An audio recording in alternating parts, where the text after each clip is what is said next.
은소료양원은 시골 외곽 언덕 아래 자리 잡은 작은 시설이었습니다. 주변은 논밭과 야트막한 산으로 둘러싸여 있었죠. 2층짜리 하얀 건물은 오래되어 곳곳에 페인트가 벗겨져 있었어요. 그래도 마당에 심어진 감나무와 코스모스가 가을 햇살을 받아 반짝였습니다. 이곳에는 20명 남짓한 어르신들이 생활하고 계셨어요. 오후 2시 1층 거실 겸 공동 공간에 어르신들이 모여 앉았습니다. 요양보호사들이 카드 놀이를 준비하며 분주히 움직였어요. 어르신들, 오늘도 화투 한 판 하실까요? 젊은 보호사 최미경이 밝은 목소리로 물었습니다. 어르신들은 고개를 끄덕이며 자리를 잡기 시작했죠. 창가 쪽 테이블에는 이순애 할머니가 앉아 계셨어요. 80줄의 이순애는 허리가 굽었지만 정신은 또렷한 편이었습니다. 그녀는 옆자리 박춘자 할머니와 함께 화투짝을 섞으며 웃고 있었어요. 오늘은 내가 이길 거야. 이순애의 목소리에 힘이 실렸습니다. 박춘자가 손을 휘저으며 맞받아쳤죠. 맨날 지면서 무슨 소리야? 구석자리에는 새로 입소한 김복순이 조용히 앉아 있었습니다. 70대 중반쯤 되어 보이는 그녀는 일주일 전 이곳에 왔어요. 김복순은 다른 어르신들과 어울리지 않고 혼자 창밖만 바라보곤 했습니다. 요양보호사들은 그녀가 아직 적응 중이라고 생각했죠. 그녀의 얼굴은 창백했고 입술은 꽉 다물어져 있었어요. 누가 말을 걸어도 고개만 까닥할 뿐 대답이 없었습니다.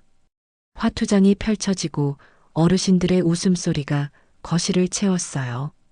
아이고, 또 똥강이네. 거기 삐 나왔어, 삐.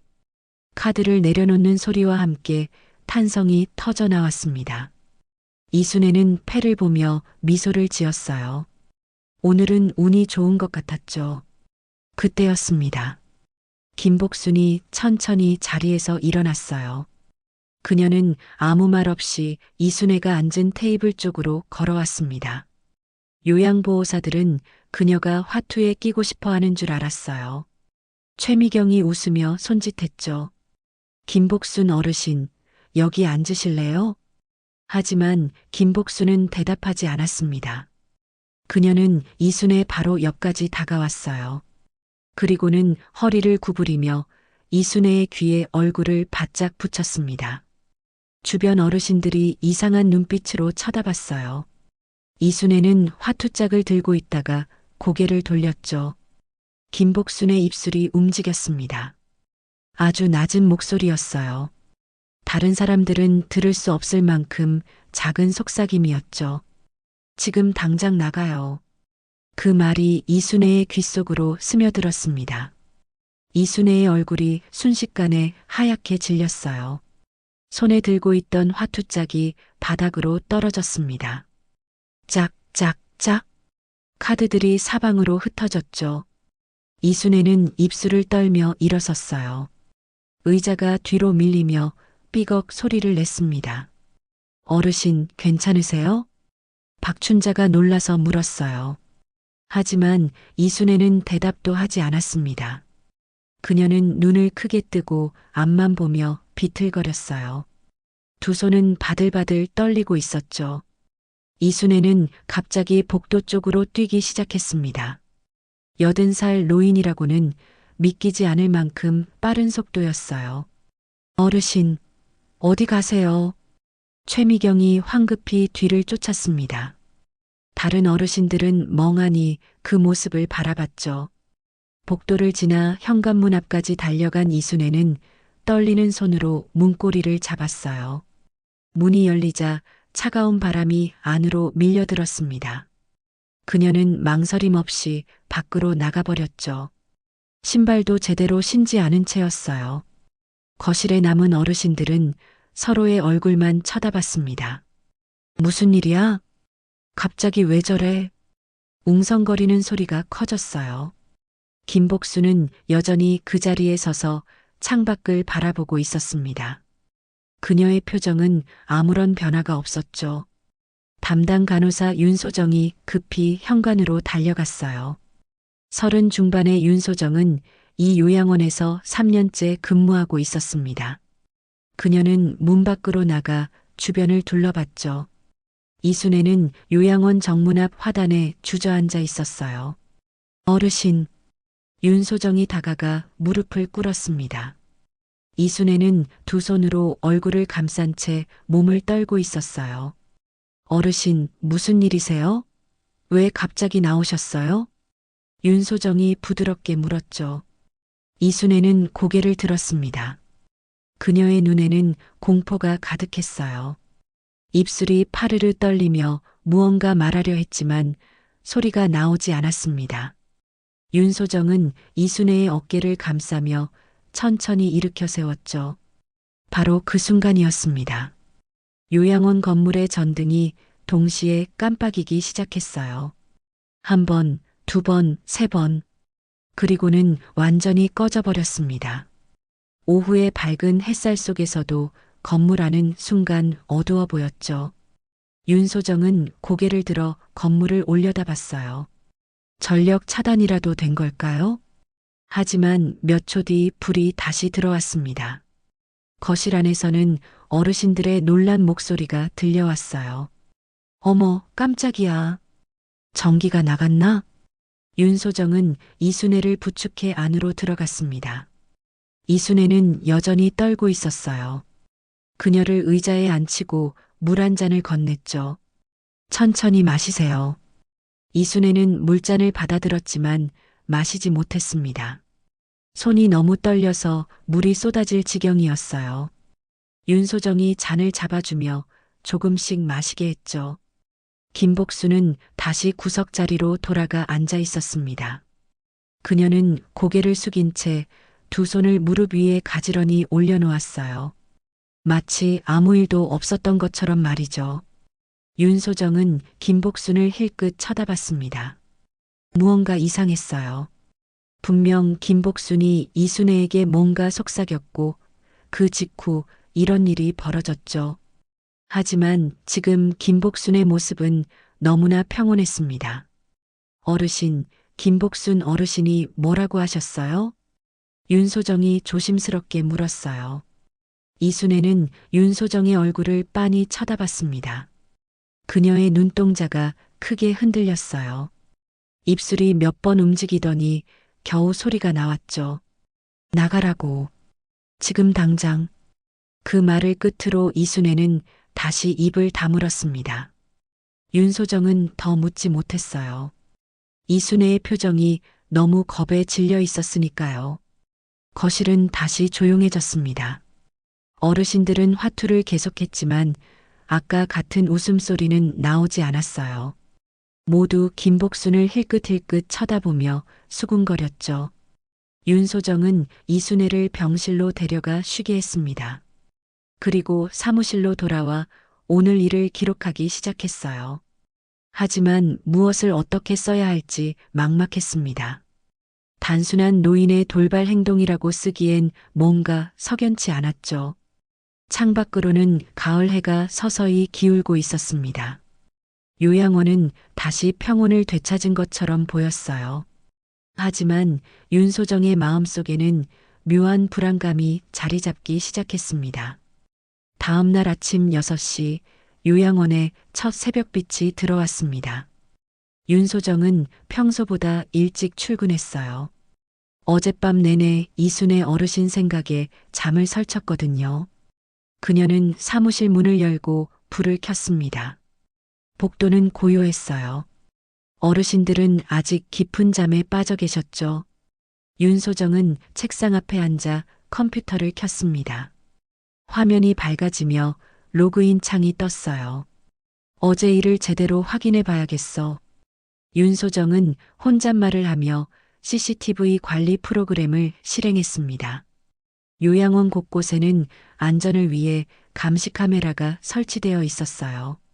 거실, 복도, 현관, 주차장까지 총 6대였죠. 프로그램이 열리자 날짜별 영상 파일 목록이 나타났습니다. 윤소정은 마우스를 움직여 어제 날짜를 클릭했어요.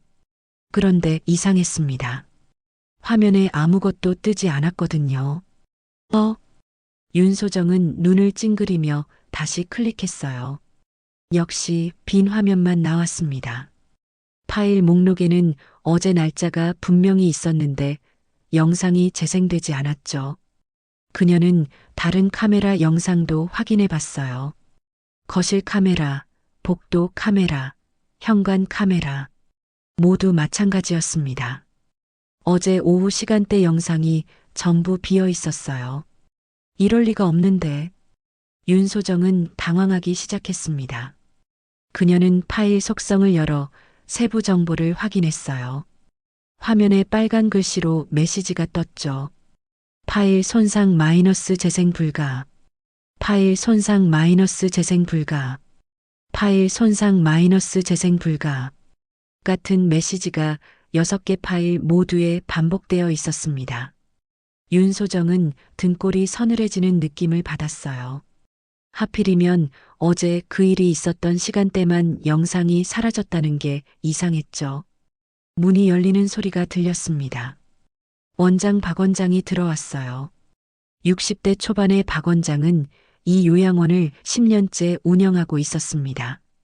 그는 짧게 자른 머리에 검은 뿔테 안경을 쓰고 있었죠. 윤 간호사, 일찍 왔네요. 박 원장의 목소리는 무뚝뚝했어요. 윤소정은 자리에서 일어나 인사했습니다. 원장님, 확인해 보실 게 있어서요. 무슨 일인데? 박 원장이 다가오며 물었어요. 윤소정은 컴퓨터 화면을 가리켰습니다. 어제 CCTV 영상이 전부 손상됐어요. 이상하지 않으세요? 박 원장은 화면을 잠깐 들여다봤어요.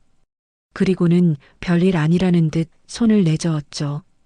시스템 오류겠지. 가끔 그럴 때 있어요. 하지만 하필 어제만요? 윤소정이 다시 물었습니다. 박 원장은 안경을 치켜 올리며 대답했어요. 전기가 갑자기 나갔다 들어왔잖아요. 그때 데이터가 날아간 거겠죠. 그의 목소리에는 더 이상 신경 쓰지 말라는 뉘앙스가 담겨 있었습니다. 윤소정은 뭔가 더 말하고 싶었지만 입을 다물었어요. 박 원장은 이미 자기 사무실로 들어가 버렸거든요. 그녀는 다시 자리에 앉아 화면을 응시했습니다. 정말 그냥 오류일까? 마음 한구석이 계속 불편했어요. 오전 8시 어르신들이 하나둘 일어나기 시작했습니다. 요양보호사 최미경이 출근해서 아침 식사 준비를 도왔어요. 식당에 어르신들이 모여 앉았죠. 이순애는 구석자리에 혼자 앉아 있었습니다. 밤새 한숨도 못 잔 듯 얼굴이 많이 상해 있었어요. 눈 밑에는 짙은 다크서클이 내려앉았죠. 김복순도 평소처럼 조용히 식사를 했습니다. 그녀는 누구와도 눈을 마주치지 않았어요.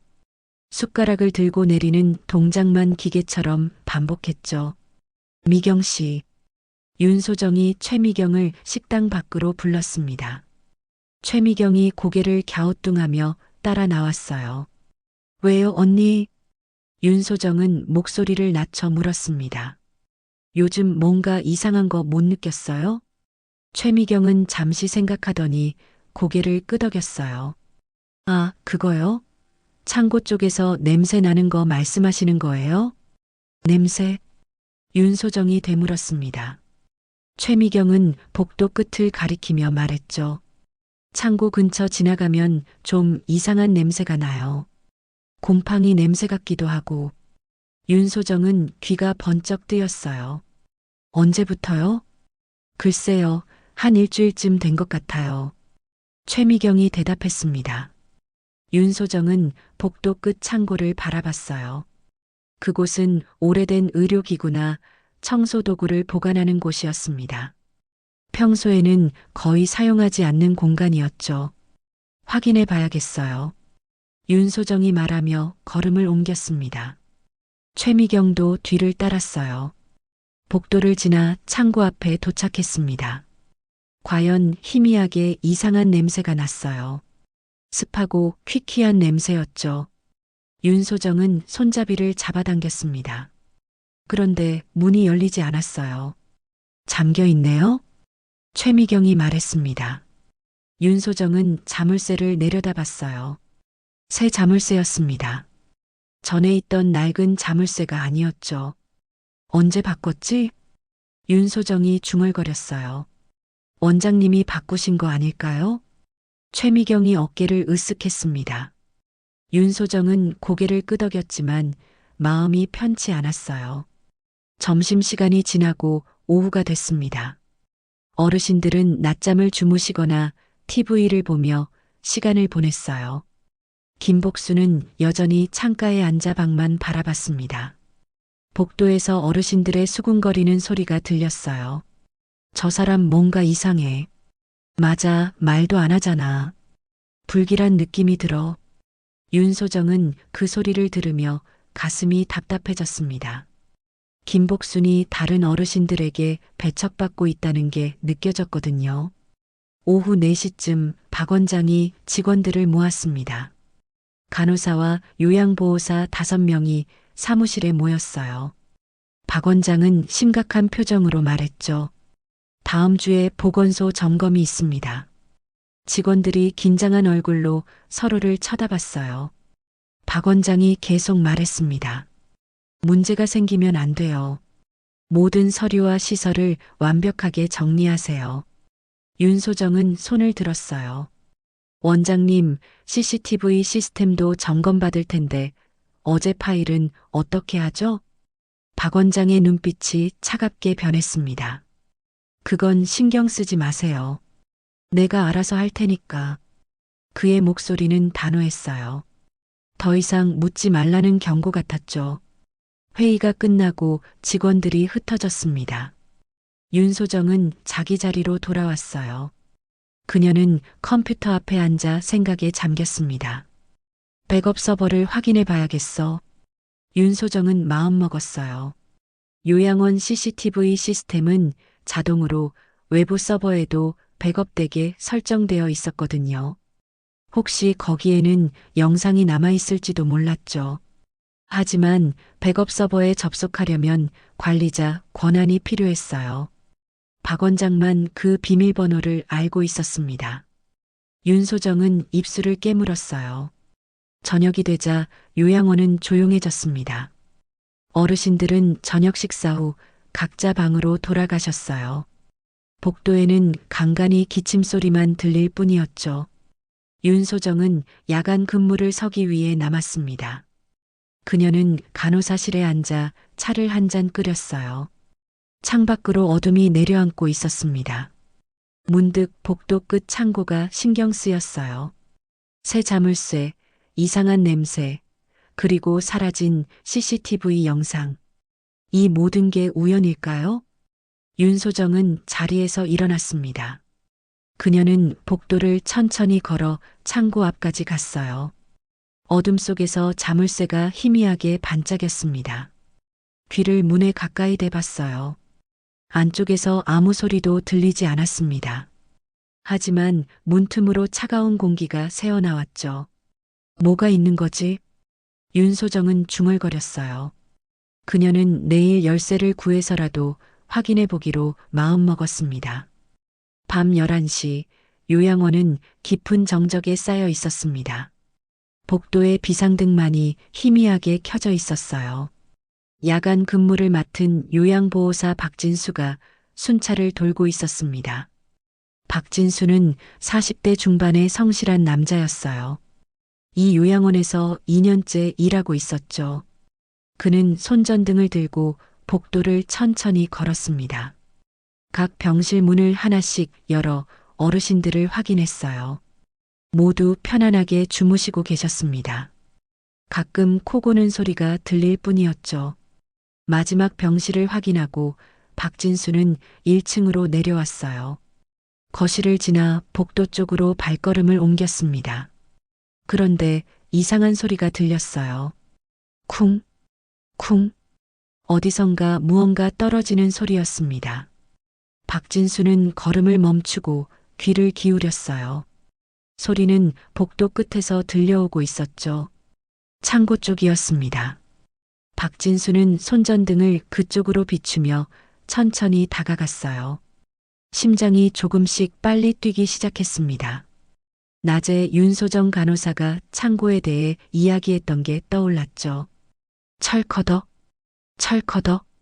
이번에는 금속 부딪히는 소리가 났어요. 마치 누군가 안에서 무언가를 끌고 있는 것 같았습니다. 박진수는 침을 꿀꺽 삼켰어요. 누구 있어요? 그가 떨리는 목소리로 물었습니다. 대답은 없었어요. 하지만 소리는 계속됐죠. 박진수는 창고 문 앞까지 다가갔습니다. 자물쇠가 걸려 있었어요. 그런데 안쪽에서 분명히 소리가 들렸습니다. 손전등 불빛을 문틈에 비춰봤어요. 그 순간 안에서 차가운 바람이 새어나왔습니다. 한겨울 같은 찬 공기였죠.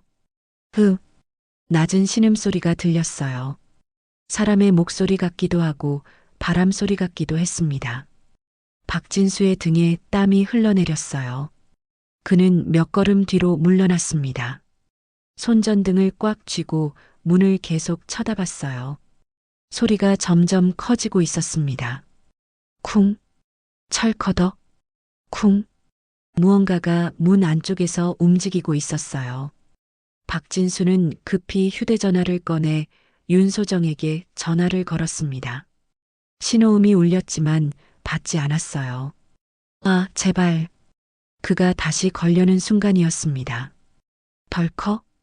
자물쇠가 걸려 있는데도 문이 저절로 열리기 시작했어요. 박진수는 눈이 휘둥그레졌습니다. 그는 뒤로 물러서며 손전등을 문 쪽으로 향했죠. 문이 천천히, 아주 천천히 열렸습니다. 삐걱거리는 경첩 소리가 복도에 울려 퍼졌어요. 문틈 사이로 어둠만이 보였습니다. 그리고 그 어둠 속에서 무언가 나타났어요.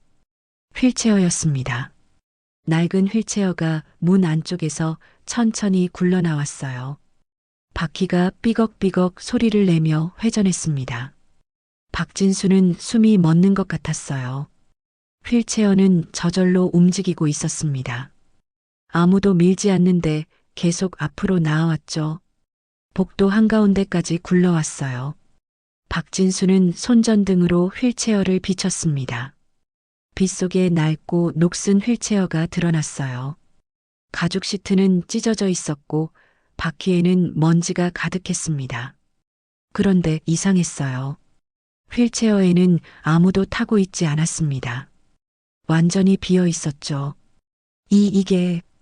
박진수가 중얼거렸어요. 그의 목소리는 떨리고 있었습니다. 휠체어는 그의 앞에서 멈췄어요. 마치 무언가를 기다리는 것처럼 말이죠. 박진수는 천천히 손을 뻗어 휠체어를 밀쳐냈습니다. 휠체어가 옆으로 굴러갔어요. 벽에 부딪히며 쿵 소리를 냈습니다. 박진수는 거친 숨을 내쉬며 창고 안을 들여다봤어요. 손전등 불빛이 창고 내부를 비췄습니다. 낡은 의료기구들이 여기저기 쌓여 있었어요. 녹슨 침대, 오래된 약품 상자, 먼지 쌓인 선반들. 그런데 구석에 뭔가 이상한 게 보였습니다. 침대 하나가 벽에 붙어 있었는데 침대 틀에 끈 같은 게 묶여 있었어요. 마치 누군가를 묶어두었던 것처럼 말이죠. 박진수는 안으로 들어갈 용기가 나지 않았어요. 그는 문을 닫으려 했습니다. 하지만 문이 움직이지 않았죠. 왜 안 닫혀? 그가 힘을 줘서 밀었어요. 문은 꿈쩍도 하지 않았습니다. 갑자기 뒤에서 인기척이 느껴졌어요. 박진수는 깜짝 놀라 뒤를 돌아봤습니다. 복도 끝에 누군가 서 있었어요. 김복순이었습니다. 그녀는 어둠 속에 서서 이쪽을 바라보고 있었어요. 얼굴은 그림자에 가려져 있었죠.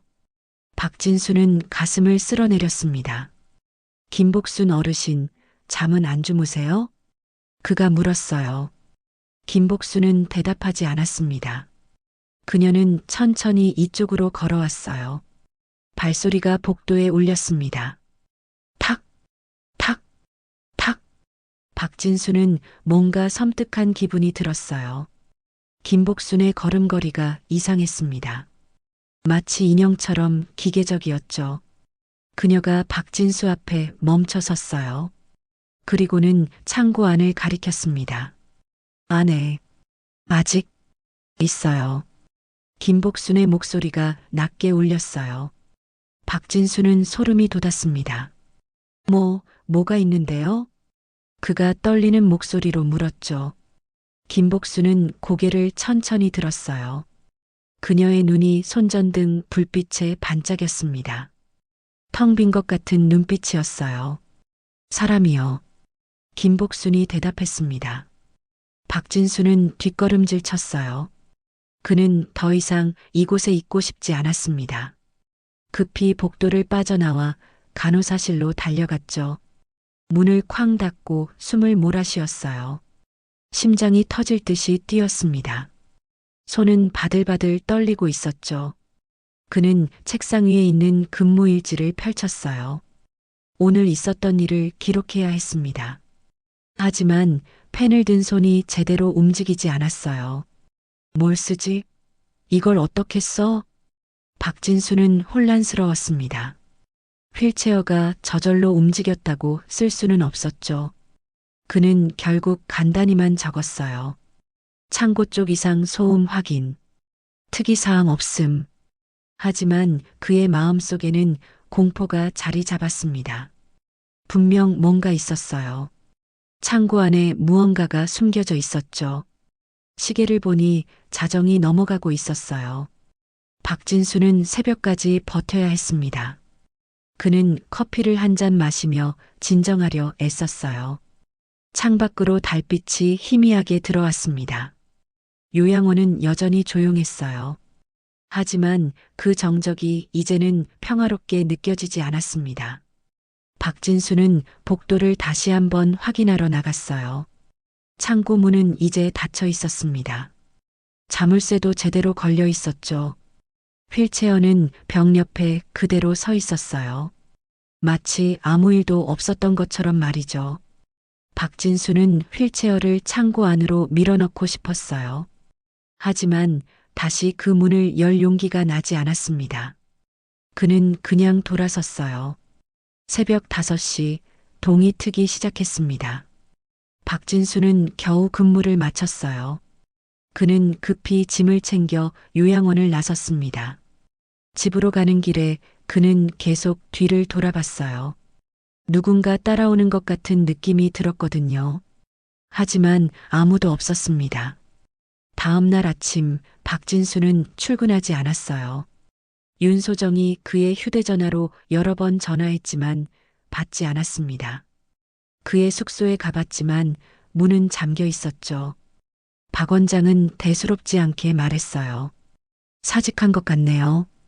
연락 안 되면 어쩔 수 없죠. 그의 목소리에는 걱정이 없었습니다. 윤소정은 불안했어요. 박진수는 성실한 사람이었습니다. 아무 말 없이 사라질 사람이 아니었죠. 그녀는 박진수의 사물함을 확인했어요. 근무일지를 찾아 펼쳤습니다. 마지막 며칠의 기록을 보려 했죠. 그런데 이상했어요. 최근 사흘간의 페이지가 찢겨나가 있었습니다.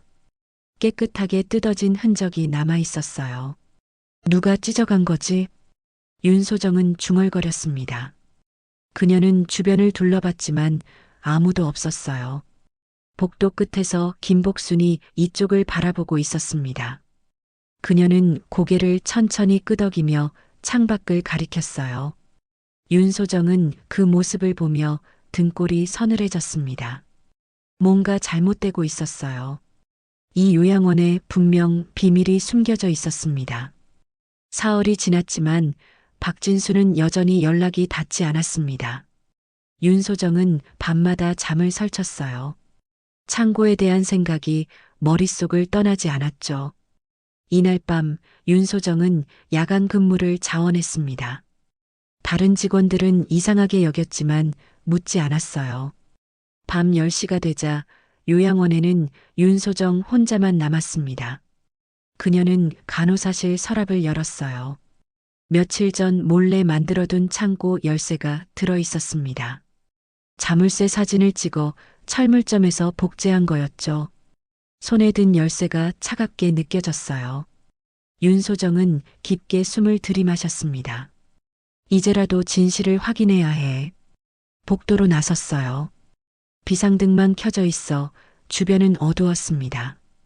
윤소정은 손전등을 켜고 천천히 걸었죠. 창고 앞에 도착했어요. 자물쇠가 희미한 불빛에 반짝였습니다. 윤소정은 떨리는 손으로 열쇠를 꺼냈어요. 열쇠를 자물쇠에 넣고 돌렸습니다. 찰칵 소리와 함께 자물쇠가 열렸어요. 윤소정은 잠시 망설였습니다. 들어가야 해. 스스로에게 말하며 문손잡이를 잡았어요. 문이 천천히 열렸습니다. 안에서 퀴퀴한 냄새가 코를 찔렀어요. 곰팡이와 약품 냄새가 섞인 고약한 냄새였죠. 윤소정은 손전등으로 안을 비추며 들어갔습니다. 창고는 생각보다 넓었어요. 여기저기 낡은 물건들이 쌓여 있었습니다. 녹슨 링거 거치대, 부서진 혈압계, 오래된 휠체어들. 왼쪽 벽에는 선반이 있었어요. 약품 상자들이 먼지를 뒤집어 쓴 채 놓여 있었습니다. 유통기한이 한참 지난 것들이었죠. 윤소정은 안쪽으로 더 들어갔어요. 구석에 침대 하나가 벽에 붙어 있었습니다. 박진수가 봤다던 그 침대였어요. 손전등을 가까이 비춰봤어요. 침대 틀에 가죽끈이 묶여 있었습니다. 손목과 발목을 묶는 데 쓰는 구속 도구였죠. 왜 이런 게 여기에? 윤소정은 침대를 자세히 살펴봤어요. 시트에는 얼룩이 남아 있었습니다. 오래된 핏자국 같았죠. 등골이 오싹해졌어요. 윤소정은 주변을 더 살폈습니다. 벽 한쪽에 낡은 서류철이 걸려 있었어요. 서류철을 들어 펼쳤습니다. 거기에는 명부가 적혀 있었어요. 이름과 날짜, 그리고 간단한 메모들이 빼곡했습니다. 김성우 마이너스 2019.03, 15 마이너스 사망 처리, 이영자 마이너스 2019.08, 22 마이너스 사망 처리, 박철수 마이너스 2020.01, 10 마이너스 사망 처리.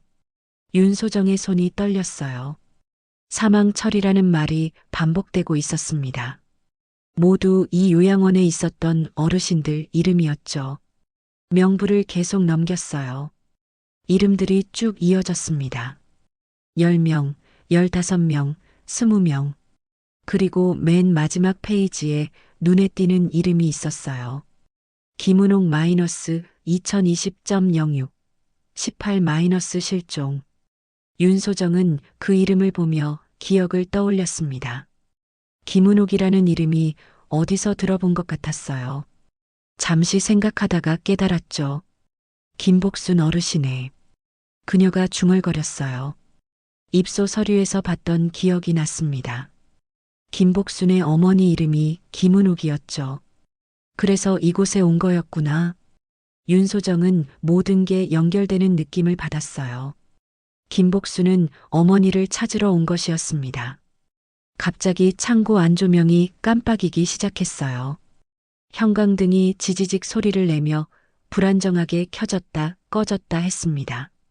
윤소정은 깜짝 놀라 뒤를 돌아봤어요. 복도 쪽에서 발소리가 들렸습니다. 누군가 이쪽으로 걸어오고 있었어요. 윤소정은 서류철을 품에 꼭 안았습니다. 거기 누구요? 낮고 차가운 목소리가 들렸어요.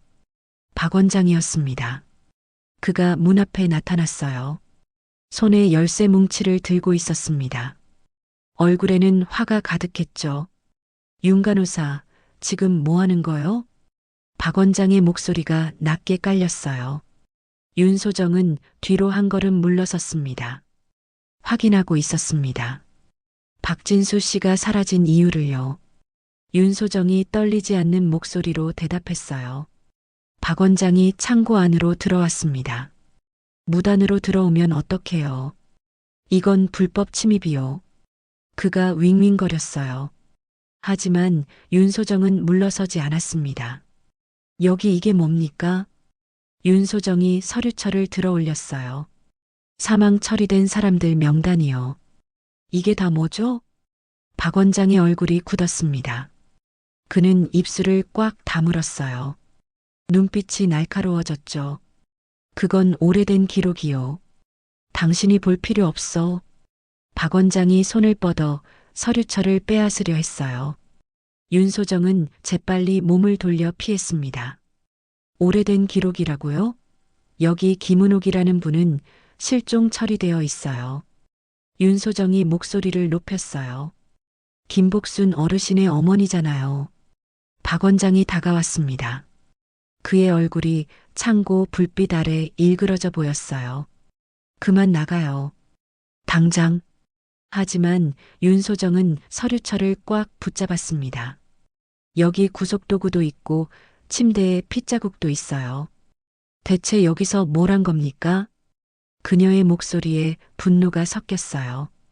박 원장이 한숨을 크게 내쉬었습니다. 그는 주머니에서 휴대전화를 꺼냈어요. 경비실에 연락해야겠군요. 마음대로 하세요. 윤소정이 단호하게 말했어요. 하지만 이건 범죄입니다. 저도 신고할 겁니다. 두 사람이 대치하고 있을 때였습니다. 창고 밖 복도에서 사이렌 소리가 들려왔어요. 에엥, 에엥. 경찰 사이렌이었습니다. 박 원장과 윤소정 모두 놀라서 문 쪽을 바라봤어요. 사이렌 소리가 점점 가까워졌습니다.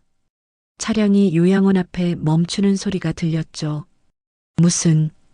박 원장이 당황한 표정을 지었어요. 그는 급히 창고 밖으로 나갔습니다. 윤소정도 뒤따라 나왔어요. 현관 쪽에서 목소리들이 들렸습니다. 경찰입니다. 문 열어주세요. 박 원장이 현관으로 달려갔어요. 윤소정은 서류철을 품에 안고 그를 따라갔습니다. 현관문이 열렸어요. 경찰관 2명이 들어왔습니다. 중년의 형사와 젊은 경찰관이었죠.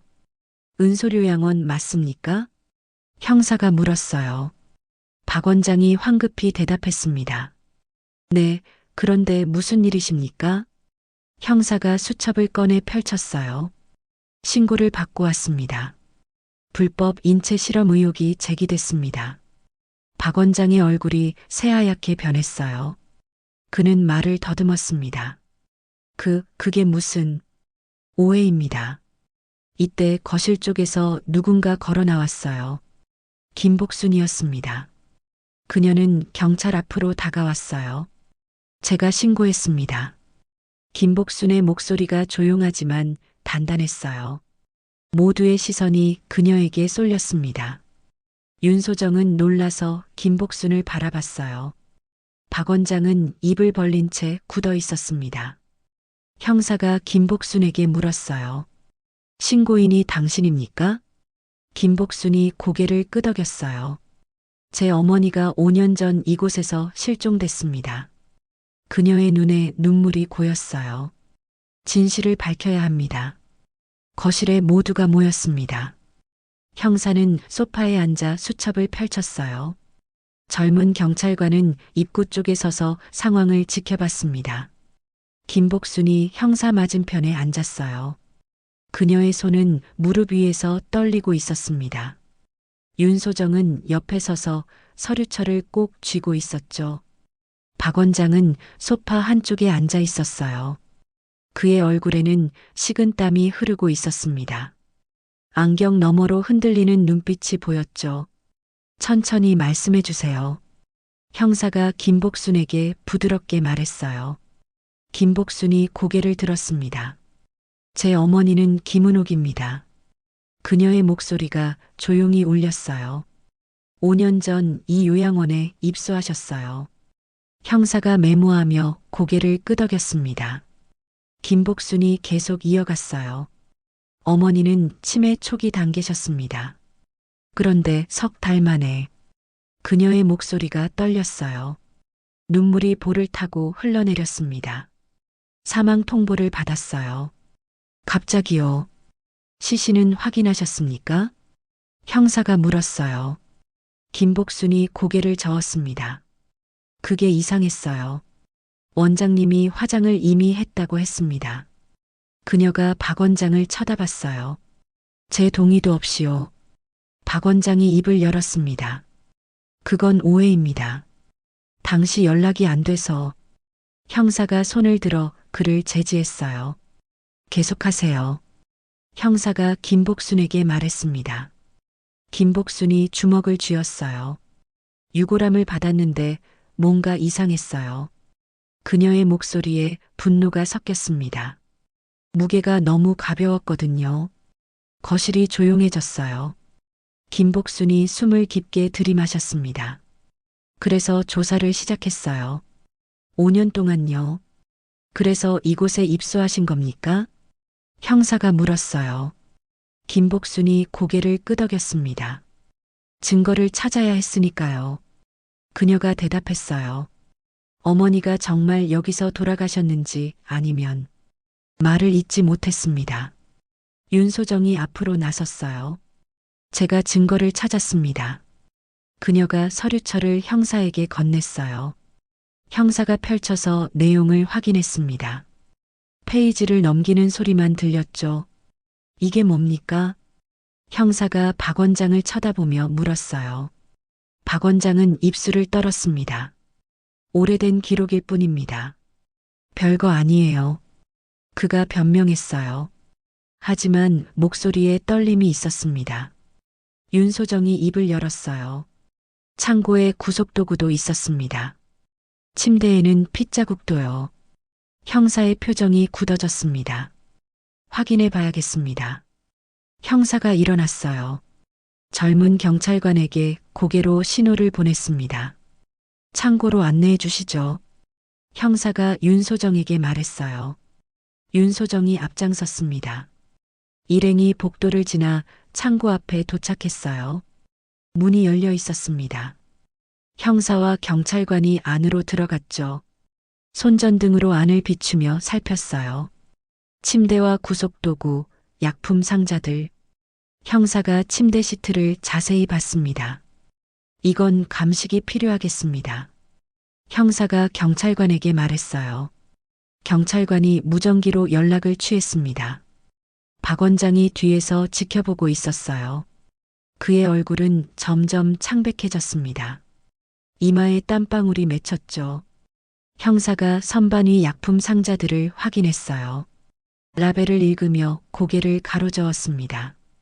이건 임상시험용 약품입니다. 뭐라고요?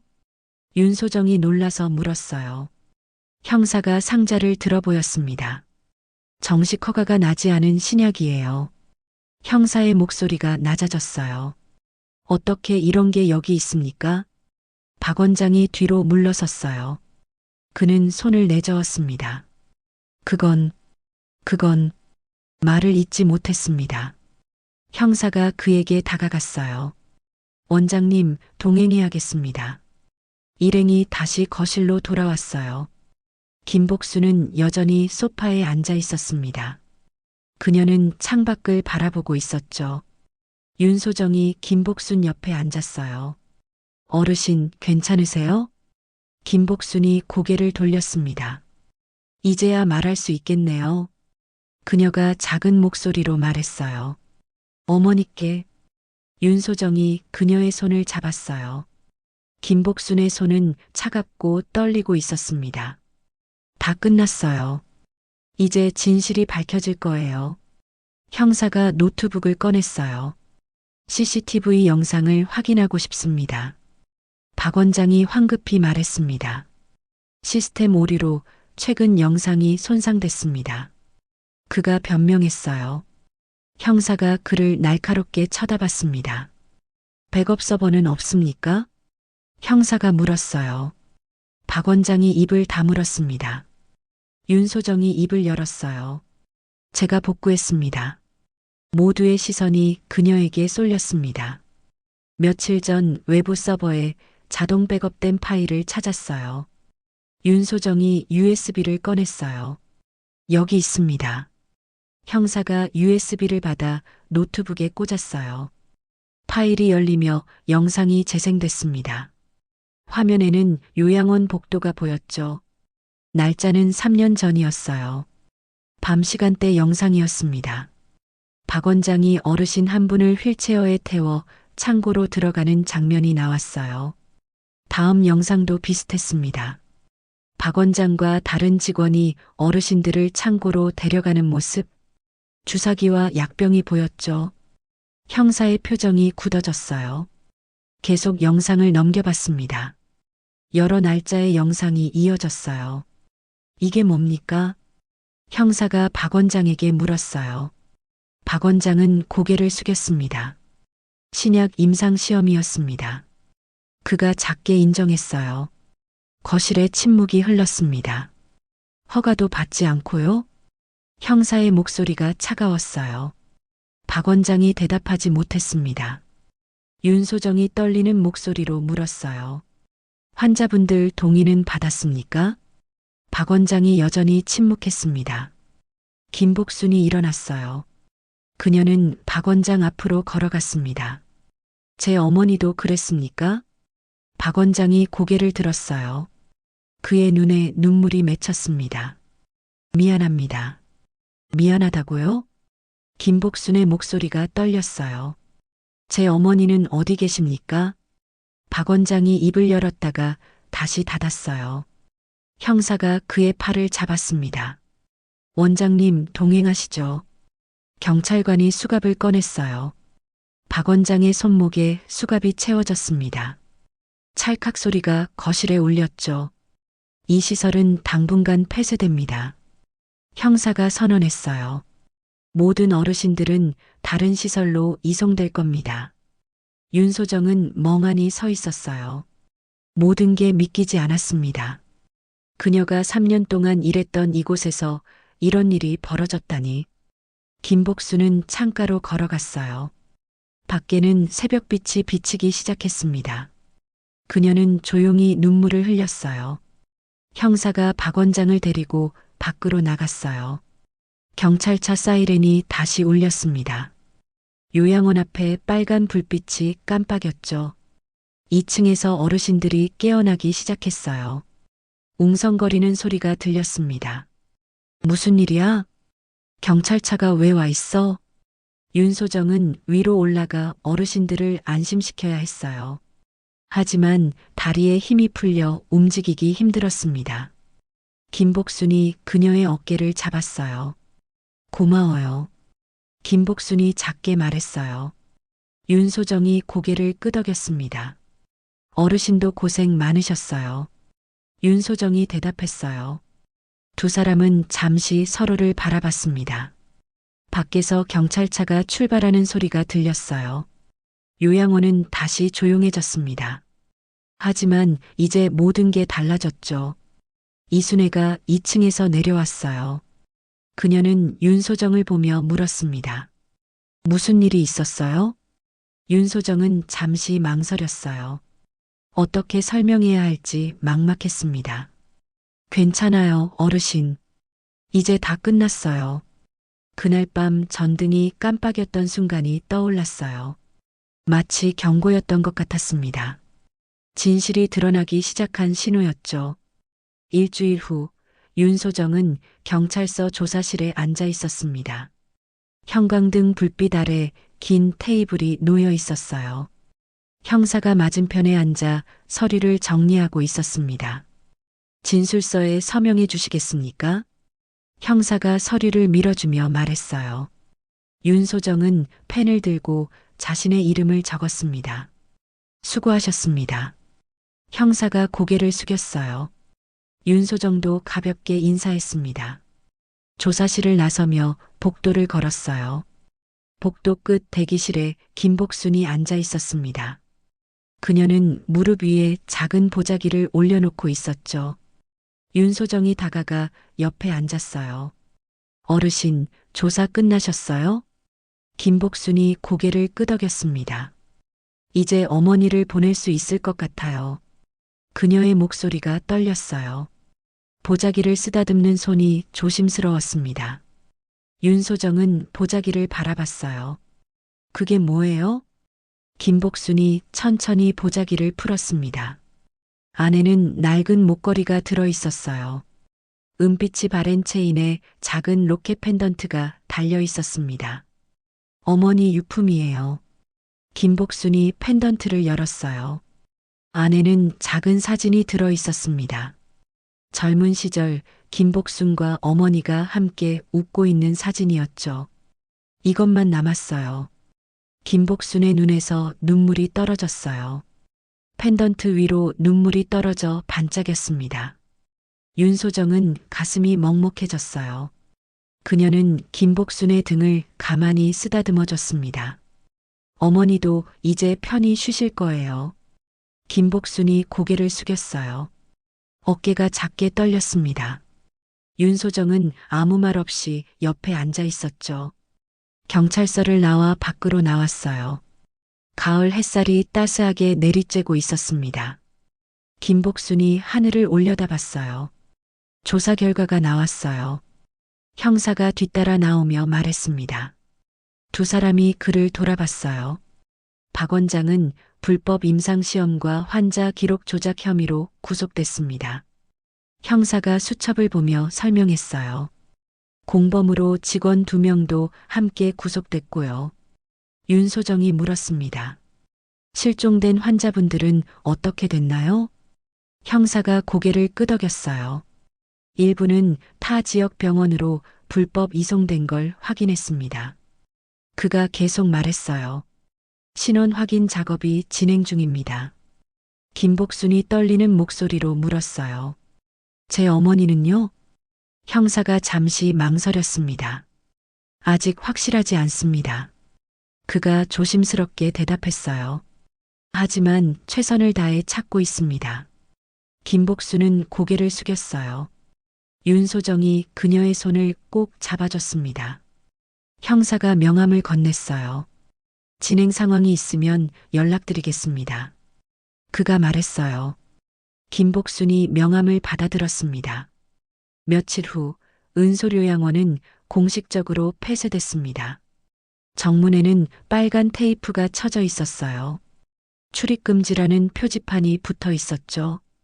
윤소정은 건물 앞에 서서 요양원을 바라봤어요. 3년 동안 일했던 곳이었습니다. 이제 텅 빈 건물만 남았죠. 언니 괜찮아요? 최미경이 옆으로 다가왔어요. 그녀도 요양원 폐쇄로 일자리를 잃었습니다. 응, 괜찮아. 윤소정이 대답했어요. 하지만 목소리에는 슬픔이 묻어 있었습니다. 다른 병원에서 연락 왔어요? 최미경이 물었어요. 윤소정이 고개를 끄덕였습니다. 시내 종합병원에서 면접 보래요. 그녀가 말했어요. 다음 주에 가볼 거예요. 최미경이 미소 지었어요. 잘 됐네요. 언니는 실력도 좋으니까 꼭 붙을 거예요. 윤소정도 작게 웃었습니다. 미경 씨도 좋은 곳 찾으시길 바랄게요. 윤소정이 말했어요. 두 사람은 잠시 요양원을 바라봤습니다. 다음 날 윤소정은 사직서를 제출했어요. 새 출발을 위해 필요한 절차였습니다. 서류를 정리하며 지난 시간들을 떠올렸어요. 잘 선택한 거겠지. 스스로에게 말하며 고개를 끄덕였습니다. 이제는 새로운 곳에서 다시 시작할 때였죠. 김복순은 화장터에 서 있었습니다. 손에는 작은 유골함이 들려 있었어요. 경찰이 찾아낸 어머니의 유골이었습니다. 어머니, 이제 편히 쉬세요. 김복순이 유골함을 안으며 속삭였어요. 눈물이 뺨을 타고 흘러내렸습니다. 납골당으로 들어갔어요. 조용하고 깨끗한 공간이었습니다. 벽면에는 수많은 위패가 놓여 있었죠. 김복순은 어머니 위패를 정성스럽게 모셨어요. 향을 피우고 절을 올렸습니다. 오래 기다리셨죠? 미안해요. 유골함을 안치하고 한참을 그 자리에 앉아 있었어요.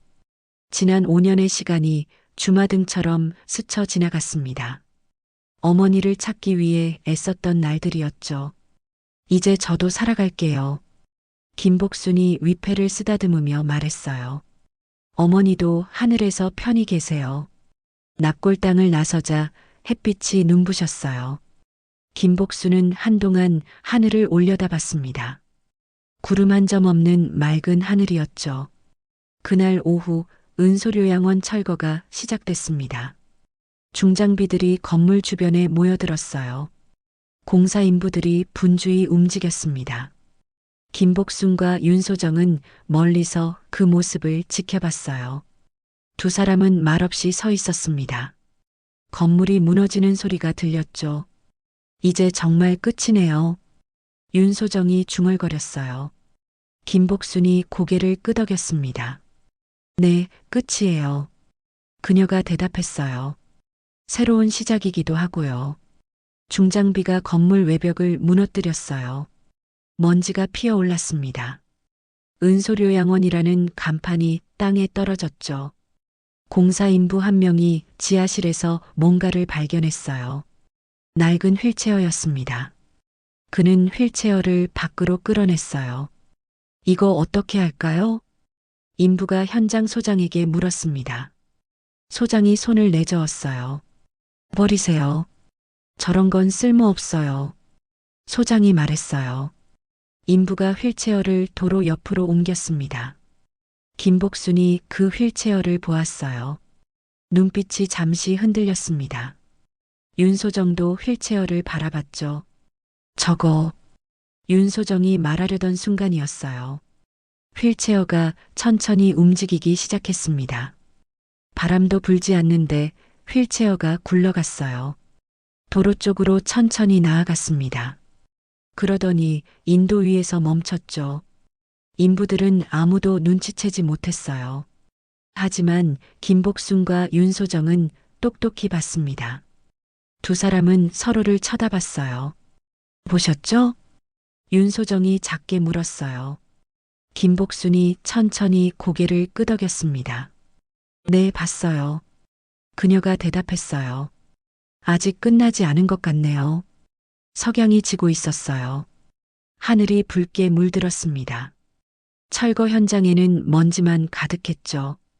김복순과 윤소정은 그 자리를 떠났어요. 뒤돌아보지 않고 걸어갔습니다. 하지만 두 사람 모두 알고 있었어요. 어떤 이야기는 쉽게 끝나지 않는다는 것을요. 한 달이 흘렀습니다. 윤소정은 시내 종합병원 간호사실에 앉아 있었어요. 새 직장에서의 생활이 시작된 지 2주가 지났습니다. 책상 위에는 서류들이 쌓여 있었어요. 환자 차트와 진료 기록들이었죠. 윤소정은 펜을 들고 기록을 정리하고 있었습니다. 윤 간호사님, 동료 간호사가 다가오며 말했어요. 오늘 수고 많으셨어요. 고맙습니다. 윤소정이 미소 지으며 대답했어요. 새 직장은 바빴지만 마음은 편했습니다. 퇴근 시간이 되어 집으로 돌아왔어요. 작은 원룸이었지만 깨끗하고 아늑했습니다. 윤소정은 가방을 내려놓고 소파에 앉았어요. 노트북을 켰습니다. 화면이 밝아지며 파일 폴더가 열렸어요. 은소료양원 기록이라는 제목의 폴더였습니다. 윤소정은 그동안 모든 것을 정리해 왔어요. 사건의 전말, 증거자료, 그리고 자신의 증언까지 빠짐없이 기록했습니다. 새 문서를 열고 제목을 적었어요. 잊혀진 이들을 위한 기록. 손가락이 키보드 위에서 움직이기 시작했습니다. 이 이야기는 반드시 남겨야 해. 윤소정이 중얼거렸어요. 다시는 이런 일이 반복되지 않도록. 문서에는 김은옥을 비롯한 실종자들의 이름이 적혔어요. 그들이 어떤 사람들이었는지도 기록했습니다. 누군가의 어머니, 아버지, 가족이었던 사람들이었죠. 마지막 문장을 적었습니다. 이 이름들이 사라지지 않기를 바랍니다. 윤소정은 파일을 저장하고 노트북을 덮었어요. 같은 시각 김복순은 다른 요양원 복도를 걷고 있었습니다. 해맑은 요양원이라는 곳이었어요. 그녀는 자원봉사자 조끼를 입고 있었습니다. 어르신, 저녁 드셨어요? 김복순이 한 할머니에게 다가가 물었어요. 할머니가 웃으며 고개를 끄덕였습니다. 김복순은 어르신들과 이야기를 나누며 시간을 보냈어요. 손을 잡아드리고 말벗이 되어드렸습니다. 어르신들은 그녀를 반갑게 맞아주었죠. 복순 씨, 고마워요. 한 할아버지가 말했어요. 당신이 오면 마음이 편해. 김복순이 미소 지었어요. 저도 여기 오는 게 좋아요. 진심이 담긴 말이었습니다. 자원봉사를 마치고 밖으로 나왔어요. 저녁 노을이 하늘을 물들이고 있었습니다. 김복순은 가방에서 목걸이를 꺼냈어요. 어머니의 유품인 그 목걸이였습니다.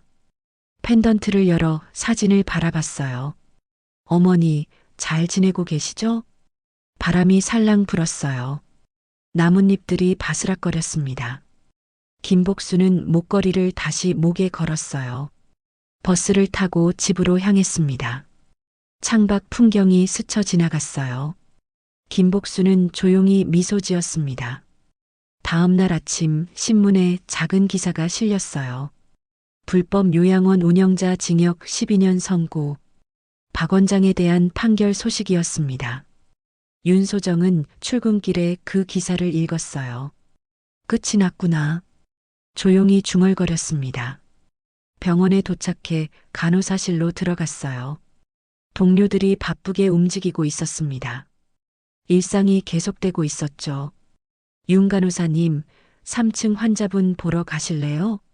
선배 간호사가 물었어요. 윤소정이 차트를 받아들며 대답했습니다. 네, 지금 가겠습니다. 그녀는 복도를 걸어 병실로 향했어요. 새로운 하루가 시작되고 있었습니다. 저녁이 되어 윤소정은 다시 집에 돌아왔어요. 우편함에 편지 한 통이 꽂혀 있었습니다. 발신인은 김복순이었어요. 편지를 뜯어 읽었습니다. 윤소정 간호사님께 그동안 감사했습니다. 정성스럽게 쓴 글씨였어요. 어머니를 찾을 수 있었던 건 간호사님 덕분입니다. 윤소정의 눈시울이 붉어졌어요. 이제 저도 새로운 삶을 살아가려 합니다. 편지 끝에는 이렇게 적혀 있었어요. 언젠가 다시 만나길 바랍니다. 건강하세요. 윤소정은 편지를 가슴에 안았습니다. 저도 건강하길 바랄게요, 어르신. 그녀가 작게 속삭였어요. 편지를 소중히 서랍에 넣었습니다. 며칠 후 시청에서 간담회가 열렸어요. 요양원 관리 감독 체계를 강화하는 자리였습니다. 윤소정도 증인으로 참석했어요. 이런 비극이 다시는 일어나서는 안 됩니다. 시 복지과장이 말했어요. 철저한 관리 시스템을 구축하겠습니다. 새로운 감독 기관이 만들어졌어요.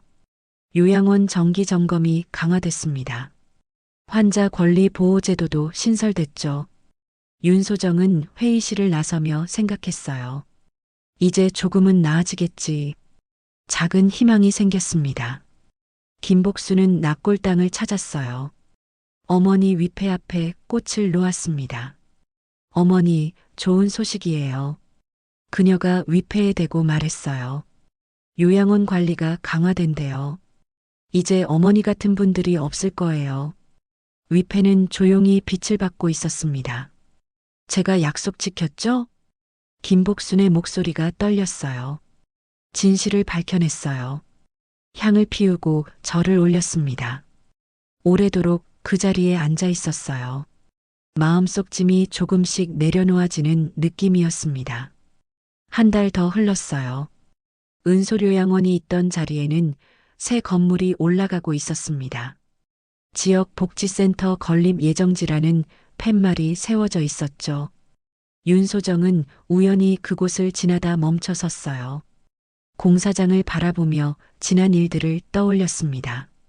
이제 좋은 곳이 되겠지. 버스 정류장에서 김복순을 마주쳤어요. 두 사람은 서로를 알아보고 미소 지었습니다. 어르신, 어떻게 지내셨어요? 잘 지냈어요. 김복순이 대답했어요. 간호사님은요? 저도 잘 지내고 있어요. 윤소정이 말했어요. 두 사람은 잠시 공사장을 함께 바라봤습니다. 좋은 곳이 생기면 좋겠어요. 김복순이 말했어요. 윤소정이 고개를 끄덕였습니다. 분명 그럴 거예요. 그녀가 대답했어요. 이제는 달라질 거예요. 버스가 왔어요. 김복순이 먼저 탔습니다. 또 만나요, 간호사님. 네, 건강하세요. 윤소정이 손을 흔들었어요. 버스가 떠나가는 모습을 지켜봤습니다. 그날 저녁 윤소정은 마지막 기록을 남겼어요. 노트북을 열고 파일에 한 문장을 추가했습니다. 우리는 기억할 것입니다. 잊혀진 이름들을. 파일을 저장하고 백업했어요. 언젠가 누군가 이 기록을 읽을 것입니다. 그리고 같은 실수를 반복하지 않기를 바랐죠. 창밖으로 밤하늘이 보였어요. 별들이 반짝이고 있었습니다. 윤소정은 창가에 서서 하늘을 올려다봤어요. 편히 쉬세요. 그녀가 조용히 속삭였어요. 모두 편히 쉬세요. 석 달이 지났습니다. 은솔요양원터에는 새 건물이 거의 완성되어 가고 있었어요. 은솔재활센터라는 간판이 건물 정면에 걸렸습니다. 입소식을 앞둔 날이었어요. 직원들이 분주하게 준비를 하고 있었습니다. 새 가구를 들여놓고 시설을 점검했죠. 센터장 이민호가 건물을 둘러보며 만족스러워했어요. 깨끗하게 잘 지었네요. 그가 건축 담당자에게 말했습니다. 네, 최신 시설로 갖췄습니다. 담당자가 대답했어요. 안전 설비도 완벽합니다. 이민호는 복도를 따라 걸었어요. 넓고 밝은 공간이었습니다. 창문으로 햇빛이 쏟아져 들어왔죠. 창고는 어디에 만들었나요? 이민호가 물었어요. 담당자가 복도 끝을 가리켰습니다. 저쪽입니다. 예전 창고 자리에 의무실을 만들었습니다. 그가 설명했어요. 창고는 지하에 새로 만들었고요. 두 사람이 의무실로 걸어갔어요. 깨끗한 흰색 벽과 새 의료기구들이 보였습니다. 이민호가 고개를 끄덕였어요. 좋습니다. CCTV는 모두 설치됐나요? 이민호가 확인했습니다. 담당자가 천장을 가리켰어요. 네, 모든 복도와 공용 공간에 설치했습니다. 그가 대답했어요. 오늘 최종 점검 들어갑니다. 오후 2시쯤 CCTV 설치 기사 박준호가 도착했어요. 40대 초반의 그는 장비 가방을 들고 건물로 들어왔습니다. 설치 점검하러 왔습니다. 이쪽입니다. 직원이 그를 안내했어요. 박준호는 복도를 따라 걸으며 카메라들을 확인했습니다. 각 카메라마다 전원을 켜고 각도를 조정했어요. 노트북을 열어 영상이 제대로 송출되는지 확인했습니다. 다 잘 작동하네요. 마지막 카메라를 점검하러 복도 끝으로 갔어요. 의무실 근처였습니다. 박준호는 사다리를 세우고 올라갔죠. 카메라 렌즈를 닫고 전원을 확인했어요. 노트북 화면으로 영상을 보았습니다. 복도가 선명하게 보였어요. 그런데 이상한 게 보였습니다. 화면 한쪽에 무언가 움직이는 게 있었어요. 박준호는 눈을 가늘게 뜨고 화면을 자세히 봤습니다. 복도 끝에서 누군가 휠체어를 밀고 지나가고 있었어요. 천천히, 아주 천천히 움직였습니다. 저게 뭐지? 박준호는 사다리에서 내려와 복도를 내려다봤어요. 아무도 없었습니다. 복도는 텅 비어 있었죠. 다시 노트북 화면을 봤어요. 역시 아무것도 보이지 않았습니다. 이상한데. 박준호는 고개를 갸우뚱하며 다시 확인했어요. 녹화 기록을 재생해 봤습니다. 방금 전 영상을 돌려봤죠. 화면에는 텅 빈 복도만 나왔어요. 휠체어도 사람도 없었습니다. 분명 봤는데. 박준호는 장비를 챙겨 1층으로 내려왔어요. 센터장에게 점검 완료를 보고했습니다. 모든 카메라 정상 작동합니다. 수고하셨습니다. 이민호가 서류에 사인하며 말했어요. 박준호는 가방을 들고 건물을 나섰습니다. 주차장으로 걸어가며 고개를 돌려 건물을 봤어요. 2층 창문 하나가 열려 있었습니다. 커튼이 바람에 흔들리고 있었죠. 바람이 부는 것도 아닌데 박준호는 중얼거렸어요. 뭔가 찜찜한 기분이 들었습니다. 차에 올라타 시동을 걸었어요. 백미러로 건물을 한 번 더 봤습니다. 이상하게 등골이 서늘했어요. 그냥 착각이겠지. 스스로를 다독이며 출발했습니다. 하지만 마음 한구석이 불편했어요. 저녁 6시쯤 박준호는 다른 현장으로 갔어요. 아파트 주차장 CCTV 수리였습니다. 일을 마치고 차로 돌아왔죠. 휴대전화를 확인하다가 은솔재활센터 영상이 저장된 파일을 발견했어요. 자동 백업된 거였습니다. 한 번만 더 확인해 보자. 파일을 열어 재생했어요. 역시 텅 빈 복도만 보였습니다. 역시 착각이었나. 그런데 영상 끝부분에 이상한 게 포착됐어요. 화면 구석에 희미한 그림자가 스쳐 지나갔습니다. 박준호는 영상을 멈추고 되돌렸어요. 다시 천천히 재생했습니다. 그림자가 다시 나타났어요. 사람 모양 같기도 하고 아닌 것 같기도 했죠. 이게 뭐야? 박준호는 화면을 확대해 봤어요.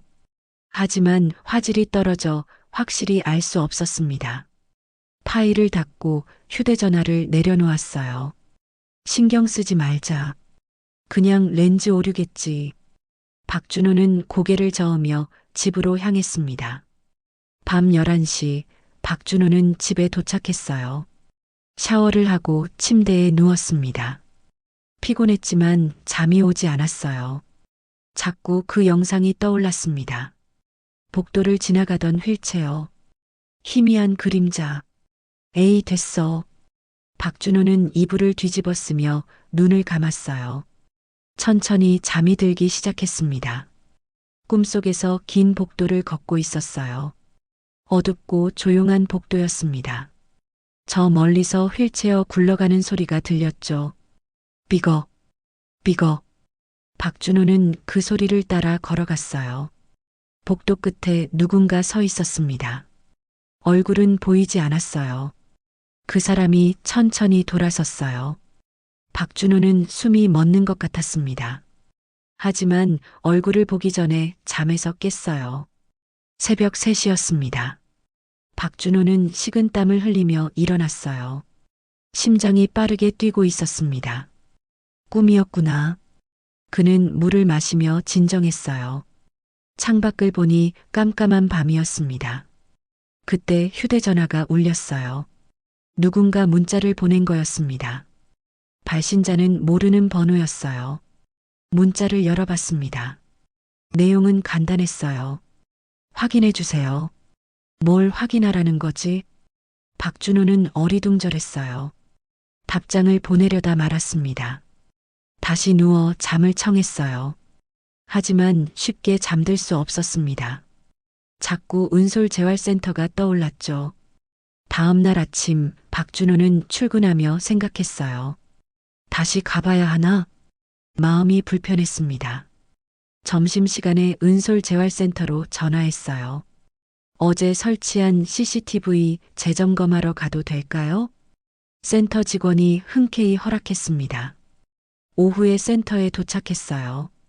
건물은 여전히 조용했습니다.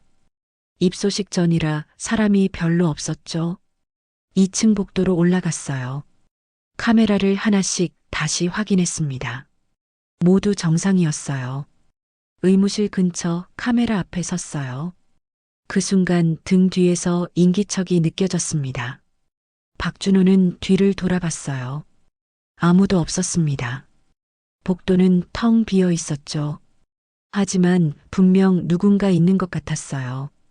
누구세요? 박준호가 물었어요. 대답은 없었습니다. 복도 끝에서 미세한 소리가 들렸어요. 귀를 기울였습니다. 낮은 속삭임 같았어요. 지금. 박준호는 숨을 멈췄어요. 소리가 점점 가까워졌습니다. 당장 그의 심장이 빠르게 뛰기 시작했어요. 뒤로 한 걸음 물러섰습니다. 나가요. 목소리가 또렷하게 들렸어요. 여자 목소리였습니다. 낮고 슬픈 목소리였죠. 박준호는 급히 뒤를 돌아 계단으로 달려갔어요. 1층까지 내려와 밖으로 나왔습니다. 거친 숨을 몰아쉬며 건물을 바라봤어요. 뭐였지, 방금? 그는 떨리는 손으로 차 문을 열었습니다. 빨리 이곳을 떠나고 싶었어요. 차를 출발시키며 백미러로 건물을 봤어요. 2층 창문에 누군가 서 있는 것 같았습니다. 하지만 확실하지 않았죠. 다시는 안 와. 박준호가 중얼거렸어요. 엑셀을 밟아 센터를 벗어났습니다. 저녁 무렵 은솔재활센터는 고요했어요. 건물에는 아무도 없었습니다. 하지만 2층 복도에서는 희미한 소리가 들렸죠. 휠체어 굴러가는 소리였어요. 삐걱, 삐걱. 아무도 없는 복도를 천천히 지나갔습니다. 의무실 문이 저절로 열렸어요. 안에서 차가운 바람이 불어나왔습니다. 문이 천천히 닫혔죠. 멀리서 낡은 은소료양원 간판이 깜빡였어요. 철거되지 않고 남아있던 간판이었습니다. 어둠 속에서 희미하게 빛났어요. 이야기는 끝나지 않았습니다. 잊혀진 영혼들은 여전히 그곳을 떠나지 못했어요. 그들의 목소리는 계속 속삭이고 있었습니다. 나가요. 지금 당장.